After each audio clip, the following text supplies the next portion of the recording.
Bem-vindos a mais um tempo de reflexão bíblica da Igreja Evangélica Metodista Portuguesa. E vamos continuar o estudo sobre o cuidado para com a criação.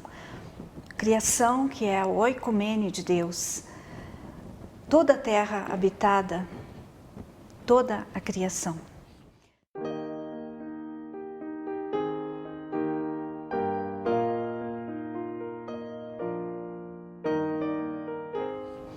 Nós que seguimos a Jesus Cristo e somos o corpo de Cristo, temos uma missão no mundo e no cuidado para com a criação que o Senhor nos confiou. Mas não conseguiríamos fazer sem a inspiração e a ajuda do Espírito.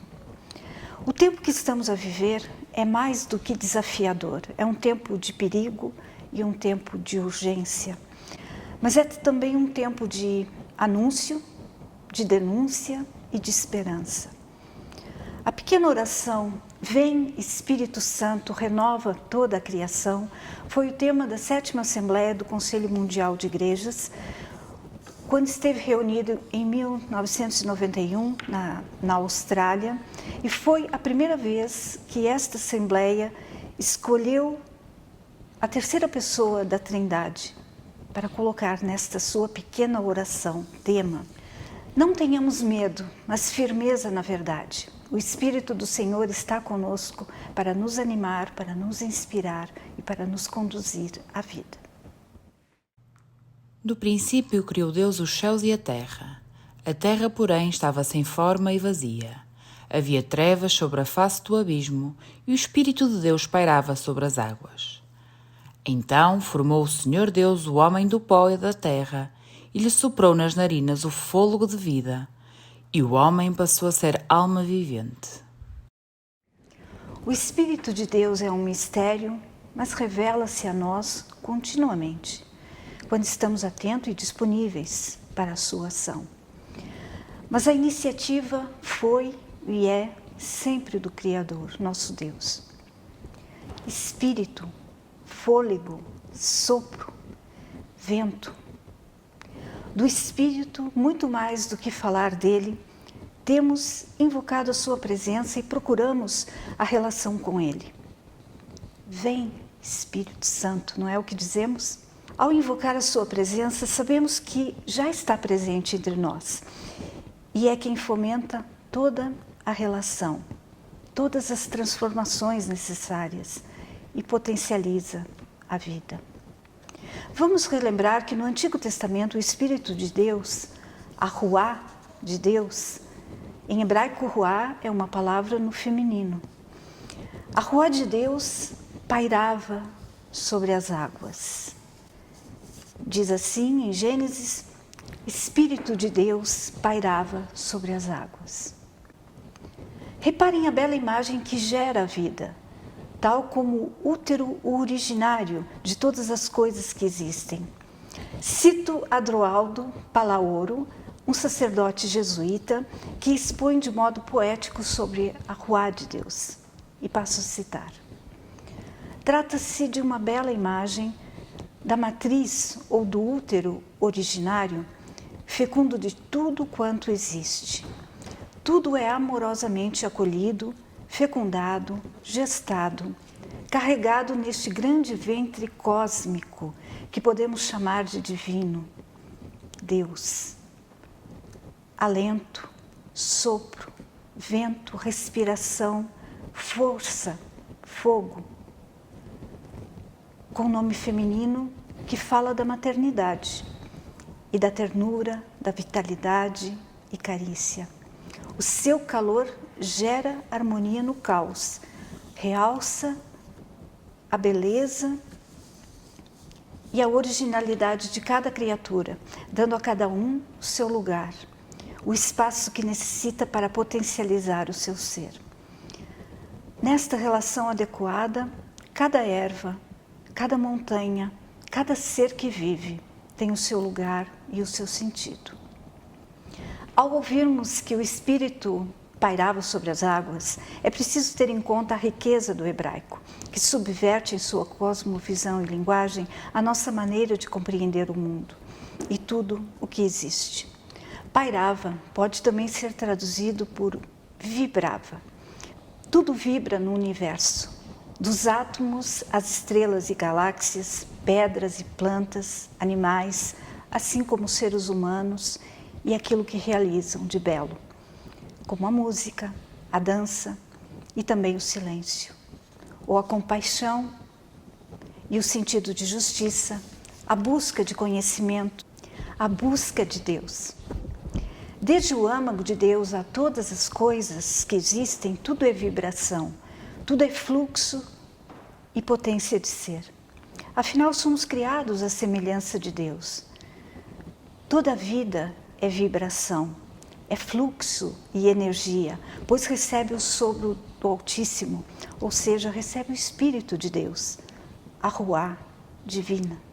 Encontramos na Bíblia outras pistas para compreender a ação do Espírito no mundo e em nós, onde tudo existe e é fluxo do ser. Em línguas modernas, perguntamos: quem é Deus? E respondemos baseados nas traduções que temos das Escrituras. Ele é aquele que foi, é e será. Mas esta é uma armadilha da coisice que não existe na visão de mundo que se exprime no hebraico. Não, Deus não é uma coisa que é, foi ou será. Embora seja difícil dizer de outra forma em português e em outras línguas, Deus é o ser em si. Em hebraico pode-se conjugar o verbo de todas as formas possíveis e outras mais. E então lembramos das palavras na carta aos Efésios, que apesar de ter sido escrito em grego, carrega esta compreensão que vem do hebraico, da visão do Antigo Testamento que está presente no hebraico. Que o Deus do nosso Senhor Jesus Cristo, o Pai da Glória, vos conceda o espírito de sabedoria e de revelação no pleno conhecimento dele, iluminados os olhos do vosso coração, para saberdes qual é a esperança do seu chamamento, qual a riqueza da glória da sua herança nos santos.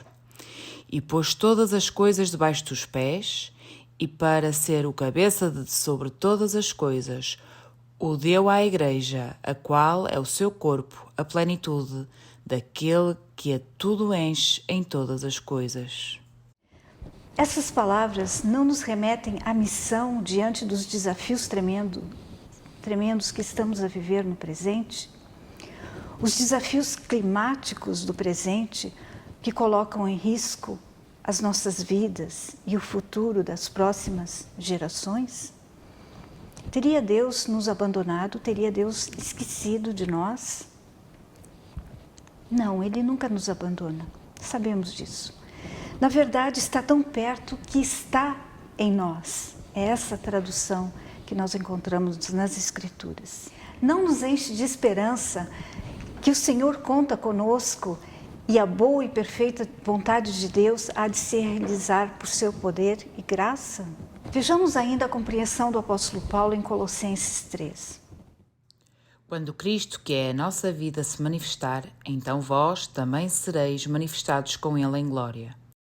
Vos vestistes do novo, que se renova para o conhecimento segundo a imagem daquele que o criou, onde não há grego nem judeu, circuncisão nem incircuncisão, bárbaro, cita, servo ou livre, mas Cristo é tudo e em todos. Revesti-vos, pois, como eleitos de Deus, santos e amados, de entranhas de misericórdia, de benignidade, humildade, mansidão, longanimidade. O amor, que é o vínculo da perfeição. Sopro, vento, fôlego, traduzidos por espírito, é o dinamismo que traz novidade e transformação, renova todas as coisas, fomenta a comunidade, a unidade em amor. Isso nos põe no caminho do serviço e do cuidado da casa comum, o cuidado com a criação.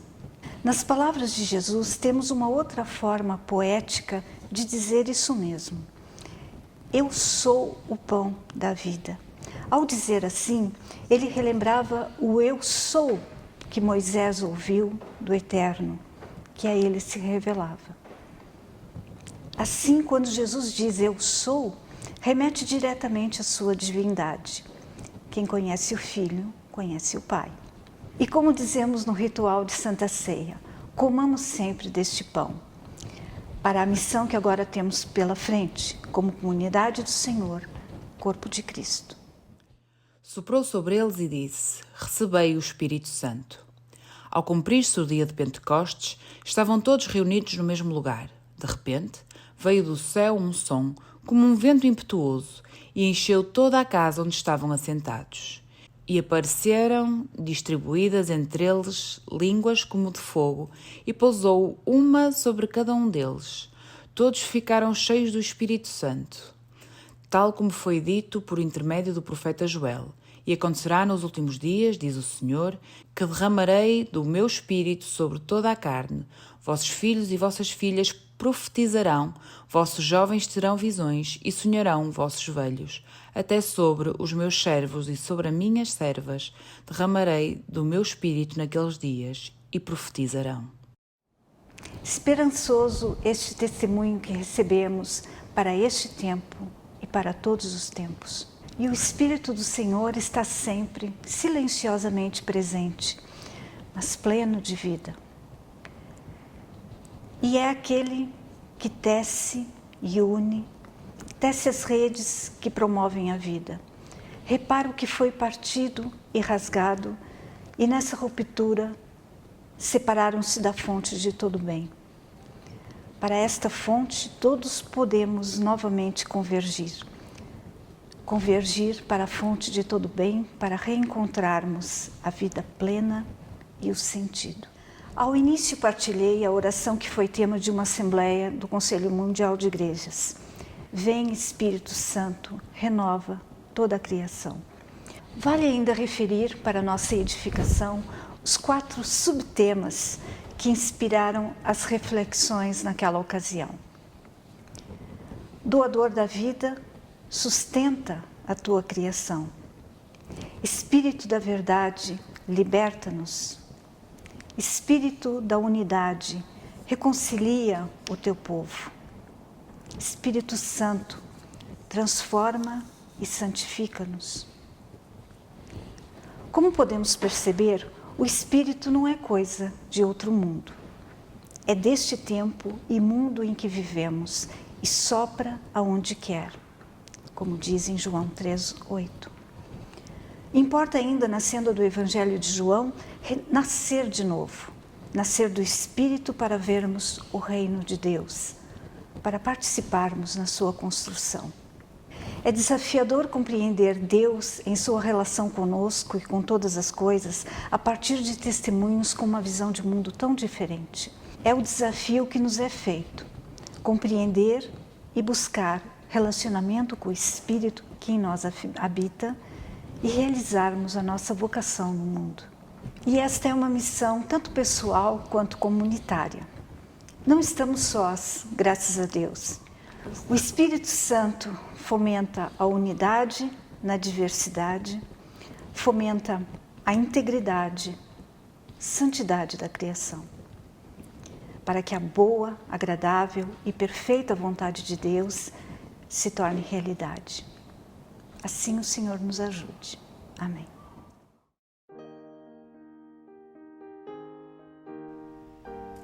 E para preservarmos esta casa que é o nosso planeta, o planeta que Deus nos deu, hoje trago-vos algumas dicas de como podemos melhorar a qualidade do ar que respiramos. A primeira dica que tenho, e é fundamental, é tentarmos reduzir ao máximo a utilização do nosso carro próprio e sempre que possível andarmos a pé ou de transportes públicos, que, como sabemos, os nossos carros são dos grandes poluentes do ar que respiramos. Outra dica que tenho para vocês, e pode parecer um tanto quanto estranha, é a eliminação dos e-mails antigos que temos nas nossas contas de e-mail. Pode parecer que não, mas ao fazermos esta eliminação dos e-mails, estamos a contribuir imenso para a redução da nossa pegada ecológica. A terceira e última dica que tenho é para reduzirmos sempre que possível o consumo de carne. Como sabemos, a indústria da carne é uma indústria muito poluente para o ar e se reduzirmos o consumo de carne estamos a ajudar o nosso planeta. Uma refeição vegetariana por semana, ou quem sabe mais, faz muito bem ao planeta e também nos faz muito bem a nós. Vamos continuar a cuidar da casa que Deus nos deu?